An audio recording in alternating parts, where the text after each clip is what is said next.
students. Last class we have discussed scattering of light. I hope you are all understood. Today I am going to discuss lenses. Definitely you might know about lenses. You would have seen people using spectacles for reading. The watchmakers use a small magnifying glass to see tiny parts. Have you ever touched the surface of a magnifying glass with your hand? Is it a plain surface or curved? Is it thicker in the middle or at the edges?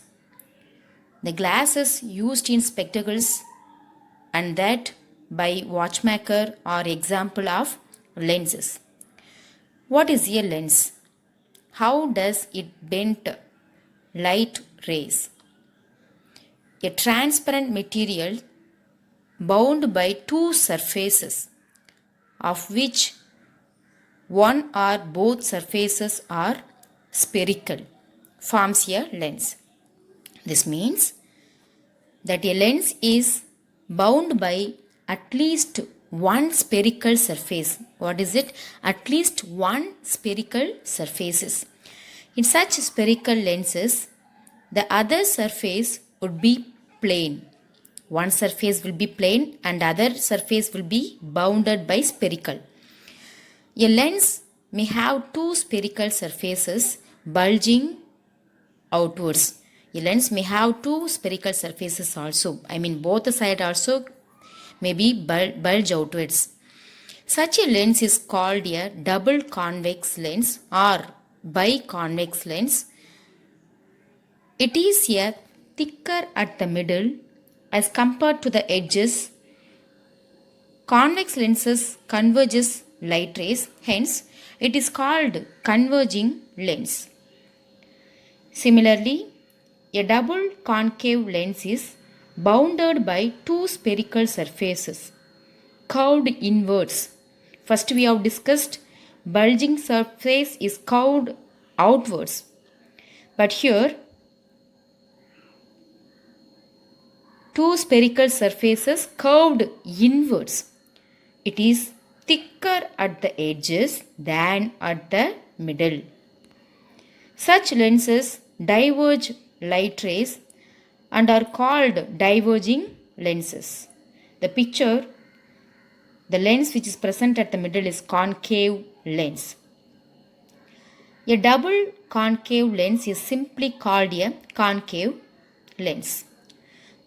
Let us understand the meaning of a few terms which are commonly used in discussions about spherical lenses.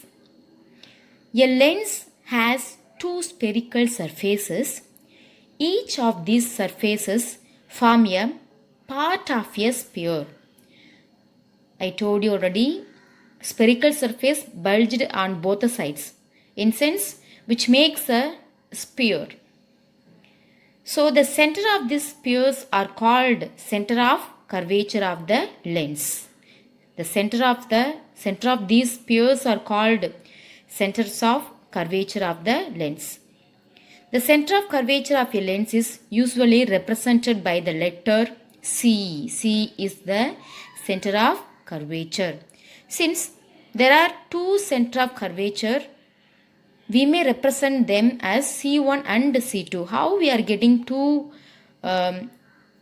curvature? Because lens is a transparent material, so we can consider any one of the side.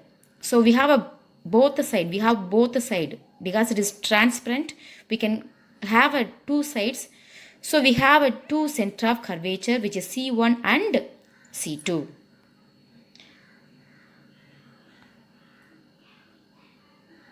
The imaginary straight line passing through the two centers of the curvature of a lens is called its principal axis. Actually, look at the picture here. One dotted line is represented at the middle of the lens, which is called the principal axis. Actually, the spelling which they have given here, it is wrong. Principal it comes. The dotted line, which means what is that? Principal axis, which is the imaginary straight line passing through the two center of the curvature of a lens. The central point of a lens is called its optical center. What is the optical center is denoted by the symbol as O, which is the central point of a lens is called its optical center. A ray of light through the optical center of a lens passes without suffering any deviation. And already we have discussed about center of curvature. I told you we have a two center of curvature which we can take it as C1 and C2. And we have focal length also, which is nothing but the distance of the principal focus from the optic center of a lens is called focal length. In simply we can say the distance between the optic center to the focus point. Here focal point they have given with the arrow mark. Already we know well optic center. Already we know well the distance between the optic center to the focus point is called focal length. And we have one more thing, which is they have given here R1 and R2 is nothing but a radius of curvature. What is it? Radius of curvature. So already we have discussed that. Here also you can imagine that lens when you complete, no, we are getting a sphere. Am I right? Already I told you. Lens when you complete, we are getting a sphere. Sphere in sense we must have a center point. So center point is nothing but center of curvature. O is the optical center. Already we have discussed. Here two diagram I am showing, no, which is first one is concave lens and the second one is convex lens. So what is that R1 and R2? The radius of the sphere of which the reflecting surface of a spherical mirror forms a part is called the radius of curvature. It is represented by the symbol R, capital R, which is nothing but sphere in sense it must have a radius. So the distance between the center point to the optic center is called radius of curvature. The distance between the center of curvature to the optic center is called radius of curvature. And already you understood about the focal length. Focal length is denoted by the symbol small letter f. Here these are the thing you must know. Focal length is denoted by the symbol small letter f, and center of curvature as taken as C1 and C2. Radius of curvature is taken as R1 and R2. Optic center, which is represented by the symbol O. Lens is basically classified into two types. They are convex and concave lens. Already I told you. So here is a picture which mean one is concave and another one is convex. Already I told you about how the convex and concave lens will be. So let me discuss other types of lens. So we have so many types of lens which is shown in the picture. A plano-convex lens. Plano-convex lens is nothing but, which is the first diagram. If one of the faces of a biconvex lens is plane, it is known as plano-convex lens. Plano-convex lens is nothing, is below the convex lens. They are given simply as concave lens, which is the plano-concave lens. If one of the faces of a biconvex lens is plane, it is known as plano-concave lens.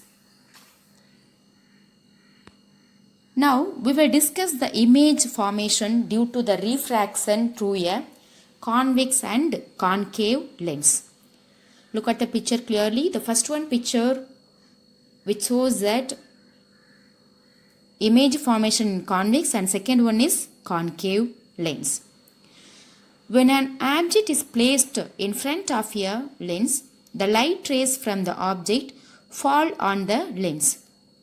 The position, size and the nature of the image formed can be understood only if we know certain basic rules. We have three basic rules. Definitely you must know. Three basic rules you must know. Listen me carefully. What is the first rule? When a ray of light strikes the convex or concave lens, the picture shows both the lens, convex and concave lens.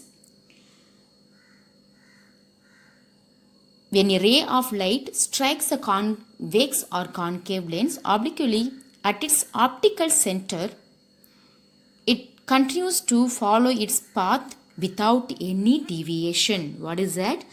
In the first rule, when the ray is passing through the optic center, which is shown in the picture very clearly, the ray will not get deviated. The ray will not get deviated. It continues to follow its path without any deviation. This is the rule 1. And what is the rule 2? When a ray is parallel to the principal axis, already I told you what is the principal axis, which is nothing but the imaginary ray which is passing through the center of, optic center, which is principal axis.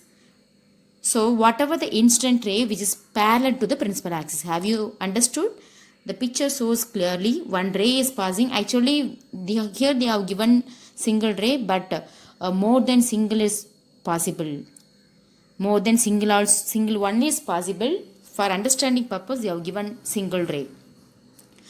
When rays parallel to the principal axis strikes a convex or concave lens, the refracted rays are converged. The refracted rays are converged to convex lens or appear to diverge from concave lens. So one is what is that? In convex lens it is converged, and concave lens it is appear to divert. The picture shows very clearly. So this is the rule 2. Once again let me say. When a ray is parallel to the principal axis strikes a convex or concave lens, the refracted ray is converged to or appear to diverge in concave lens to the principal focus. Simple. Let me say once again. When the ray is parallel to the principal axis, after the refraction, it passes through the focus point. That's it. Let me say once again. When the ray is parallel to the principal axis, the refracted ray will passes through the focus point. And what is the rule number 3? Before going to the rule number 3, so this what I explained, the rule number 1 and 2. The rule number 1 in the picture, which is what is that? Red color. It shows in the red color.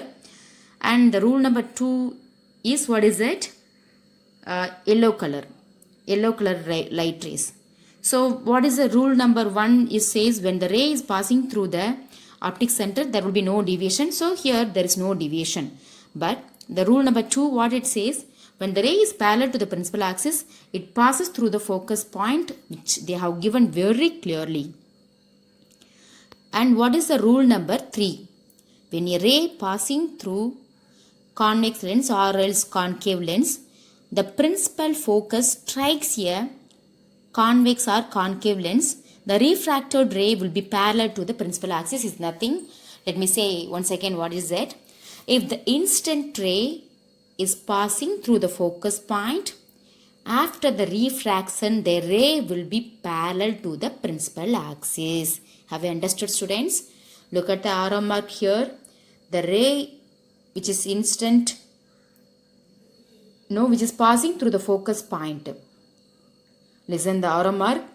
The ray which is passing through the focus point, after the refraction, the ray will be parallel to the principal axis. I hope you all understood the rules. We have the 3 rules you have to know. Once again, let me recall the rules. What I told you in the first rule, when the ray which is passing through the optic center, there will be no deviation. This is rule 1. And what is the second rule? When the ray which is parallel to the principal axis, after the refraction, it passes through the focus point. And both the rule, first and rule combined, it's shown in the picture. And what is the rule says? Third one rule, it says, when the incident ray is passing through the focus point, after the refraction, the refracted ray will be parallel to the principal axis. I hope you all understood. Thank you, students.